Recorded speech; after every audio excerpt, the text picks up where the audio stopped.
நீரின்றி அமையாது உலகினின் யார் யார்க்கும் வானின்று அமையாது ஒழுக்கு. எத்தனை பெரியவரானாலும் நீர் இல்லாமல் வாழ முடியாது. அந்த நீரோ மழை இல்லாமல் கிடைக்காது. பேரவை விதி 110 கீழ் அறிக்கை அளிக்க வேண்டும் என்று மாண்புமிகு முதலமைச்சர் அவர்கள் அனுமதி கோரியுள்ளார்கள். அனுமதி அளிக்கப்படுகிறது. மாண்புமிகு முதலமைச்சர் அவர்கள்.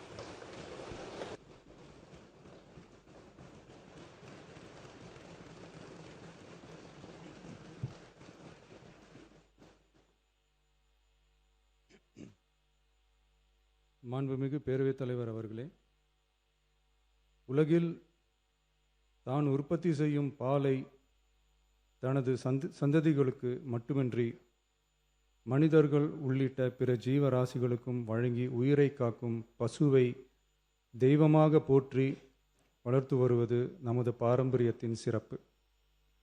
இன்றைய அறிவியல் உலகில் 1 லிட்டர் பாலை உற்பத்தி செய்வதற்காக பசுவின் உடலில் சுமார் 500 லிட்டர் இரத்தம் சுத்திகரிக்கப்படுவதாக கூறப்படும் போது பசுவின் உழைப்பை எண்ணி வியக்க தோன்றுகிறது. தமிழ்நாட்டில் 8800 பால் கூட்டுறவு சங்கங்களில் உள்ள 3,16,000 பால் உற்பத்தியாளர்களிடமிருந்து தினசரி 34 லட்சம் லிட்டர் பால் கொள்முதல் செய்யப்பட்டு ஆவின் நிறுவனத்தின் மூலம் நாளொன்றுக்கு 31 லட்சம் லிட்டர் பால் நுகர்வோருக்கு விற்பனை செய்யப்பட்டு வருகிறது.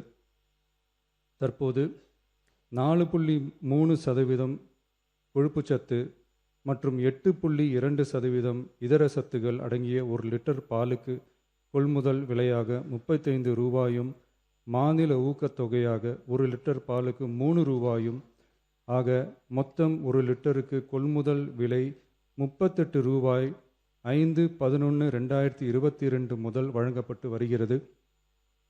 அதிகாலை 3 மணிக்கே எழுந்து மாடுகளை சுத்தம் செய்து பால் உற்பத்தி செய்யும் உற்பத்தியாளர்களின் உழைப்பையும் தீவனம் மற்றும் வேலையாட்களின் கூலி உள்ளிட்ட அதிகரித்து வரும் செலவுகளையும் கடந்த கால அரசு போதிய அளவில் கருத்தில் கொள்ளவில்லை.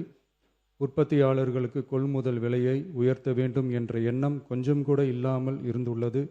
கடந்த காலத்தில் கொள்முதல் விலை உரிய அளவில் உயர்த்தப்படாத நிலையில் நம் அரசு சந்தித்து வரும் அதிகப்படியான நிதி நெருக்கடியிலும் பால் உற்பத்தியாளர்களின் நலனையும் வாழ்வாதாரத்தையும் கருத்தில் கொண்டு அவர்களின் உன்னதமான உழைப்பிற்கு உரிய மதிப்பை வழங்கும் வகையில் கொள்முதல் விலையை உயர்த்துவது நமது அரசின் கடமையாகும். தொடக்க